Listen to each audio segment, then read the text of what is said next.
Salud y paz a todos los hermanos y hermanas de la familia de la fe en Cristo.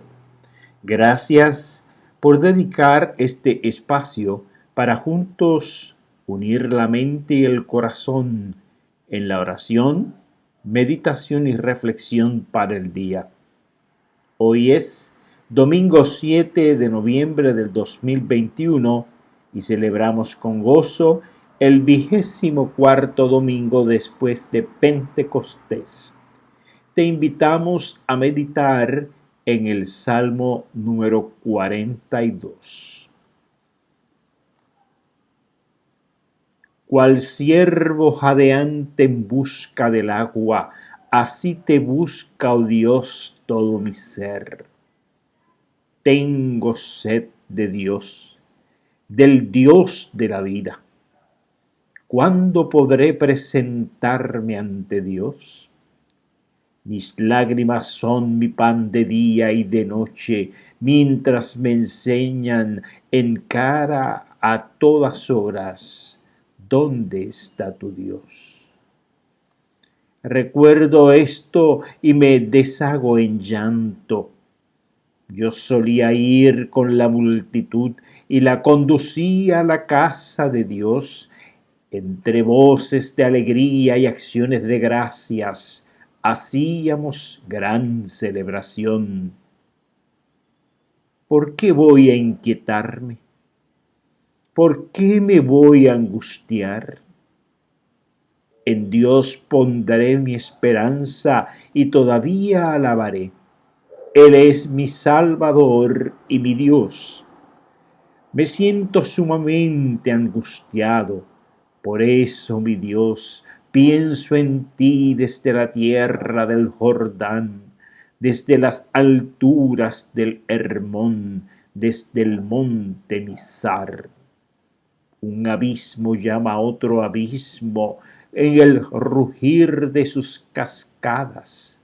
Todas tus ondas y tus olas se han precipitado sobre mí.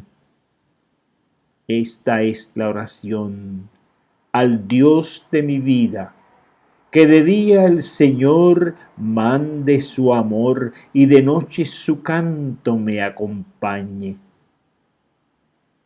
Y le digo a Dios, a mi roca, ¿por qué me has olvidado? ¿Por qué debo andar de luto y oprimido por el enemigo?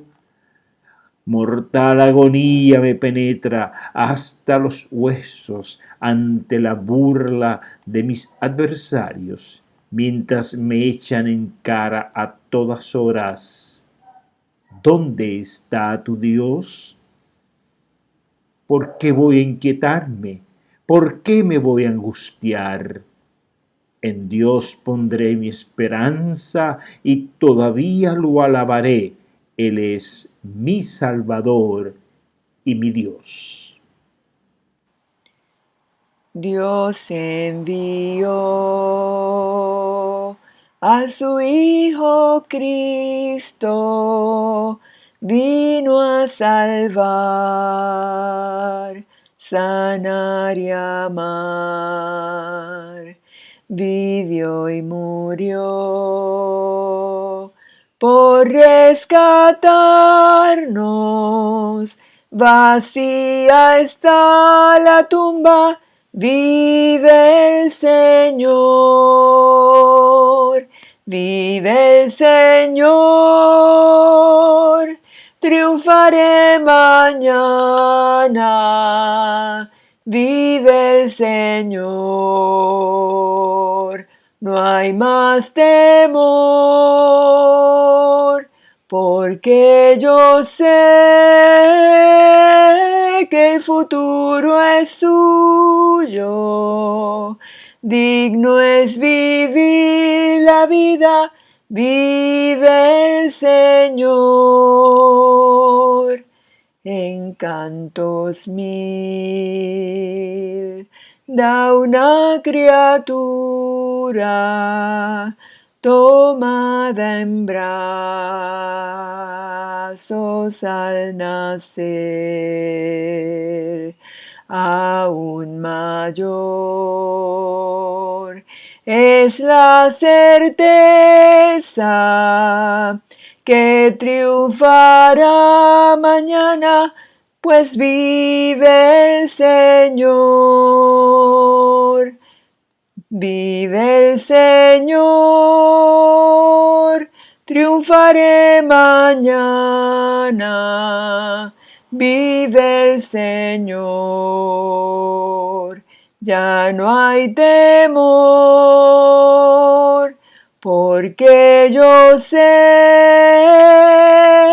que el futuro es suyo. Digno es vivir la vida, vive el Señor.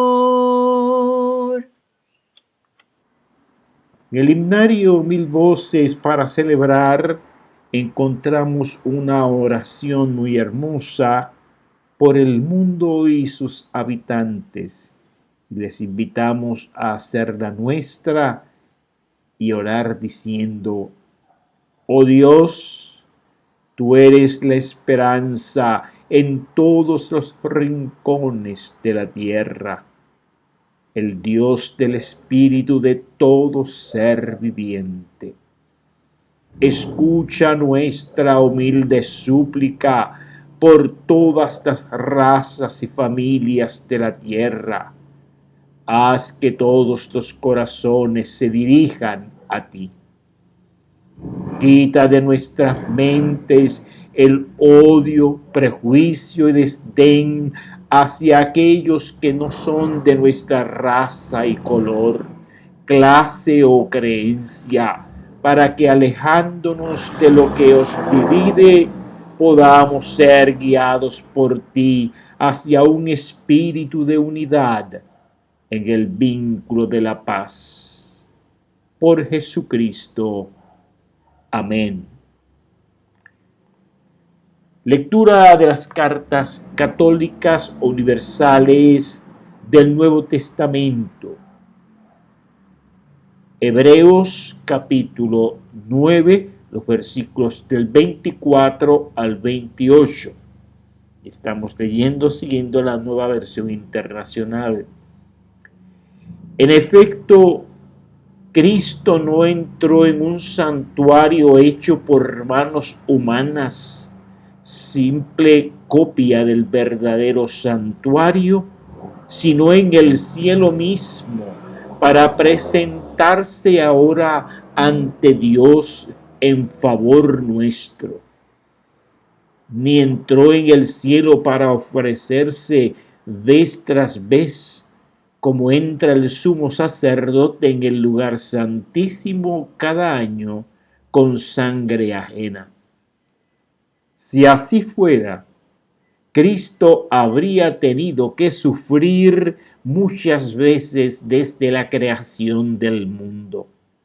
Al contrario, ahora, al final de los tiempos, se ha presentado una sola vez y para siempre, a fin de acabar con el pecado mediante el sacrificio de sí mismo. Y así como está establecido que los seres humanos mueran una sola vez y después venga el juicio, también Cristo fue ofrecido en sacrificio una sola vez para quitar los pecados de muchos y aparecerá por segunda vez, ya no para cargar con pecado alguno, sino para traer salvación a quienes lo esperan. Gracias al Señor por esta palabra hermosa e inspiradora. Lectura del Santo Evangelio. Evangelio según San Marcos capítulo 12, los versículos del 38 al 44. Como parte de su enseñanza, Jesús decía: tengan cuidado de los maestros de la ley, Les gusta pasearse con ropas ostentosas y que los saluden en las plazas, ocupar los primeros asientos en las sinagogas y los lugares de honor en los banquetes. Se apoderan de los bienes de las viudas y a la vez hacen largas plegarias para impresionar a los demás. Estos recibirán peor castigo. Jesús entonces se sentó frente al lugar donde se depositaban las ofrendas y estuvo observando cómo la gente echaba sus monedas en las alcancías del templo. Muchos ricos echaban grandes cantidades, pero una viuda pobre llegó y echó 2 moneditas de muy poco valor. Jesús llamó a sus discípulos y les dijo: les aseguro que esta viuda pobre ha echado en el tesoro más que todos los demás. Estos dieron de lo que les sobraba, pero ella de su pobreza echó todo lo que tenía, todo su sustento. Esta es la palabra del Señor para el pueblo del Señor. Alabado y bendecido sea su nombre para siempre.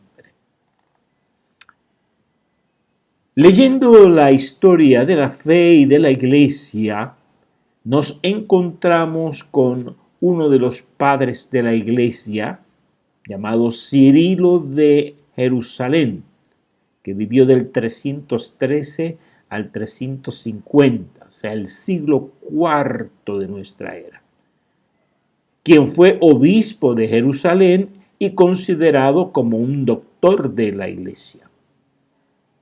En la 18ª catequesis a los iluminados, nos dejó unos pensamientos muy hermosos que deseamos compartir con ustedes en el día de hoy. Y citamos a San Cirilo de Jerusalén.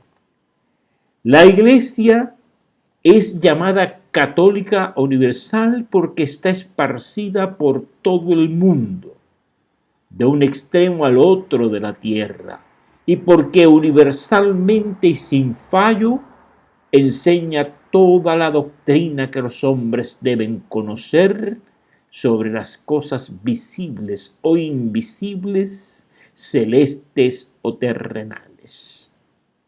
Es llamada católica porque también conduce al verdadero culto a toda clase de hombres y mujeres, autoridades y súbditos, doctos e incultos. Es católica finalmente porque cura y sana todo tipo de pecados, los del alma y los del cuerpo, y posee todo género de virtudes, cualquiera que sea su nombre, en obras y palabras y los más diversos dones espirituales. Con toda propiedad es llamada Iglesia, que quiere decir asamblea convocada, porque convoca y reúne a todos en la unidad, tal como el Señor determina en el libro de Levíticos, cuando dice: congrega toda la comunidad a la entrada de la tienda del encuentro. Capítulo 8, verso 3. Y en Deuteronomio dice Dios a Moisés: reúneme al pueblo para que yo les haga oír mis palabras. También el salmista proclama en el Salmo 35: te daré gracias en la gran asamblea, te alabaré entre un pueblo copioso. Pero fue a partir de las naciones gentiles que después el Salvador instituyó una segunda asamblea nuestra santa iglesia de los cristianos, sobre la que dijo a Pedro: y sobre esta piedra edificaré mi iglesia, y las puertas del Hades no prevalecerán contra ella. Evangelio de Mateo, capítulo 16, verso 18.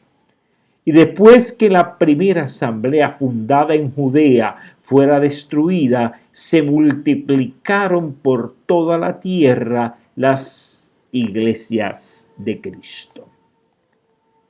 De ella hablan los salmos que dicen: aleluya, cantad al Señor Dios un cantar nuevo, su alabanza en la asamblea de sus amigos.